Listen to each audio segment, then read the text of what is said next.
hello hi नमस्कार मु सोनाली स्वागत करुच्ची आपण मानक मो चैनल को आज बनैबी मो भेज मशरूम करी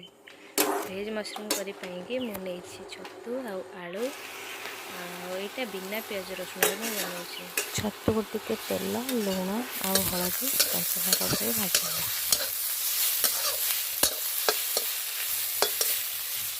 तापर ये मो मसला नहीं जीरा मेथी पत्र तेजपत्र आ पियाज रसुण तो पड़ोनी अदा टमाटो ग्राइंडिंग कर जीरा भी किसी ग्राइंडिंग कर पकई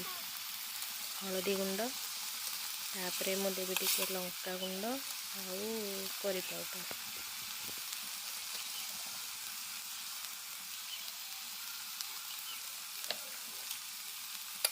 तापर लुण टी देकी मसला भलसे कषिदेवा मसलाटा भलसे कषि होगा इतम पकड़ी आलू आलू को टिके मसला साथ भलसे भाजी घोड़े टे रखिदेवा आलू टिके पानी दे घोड़े देवा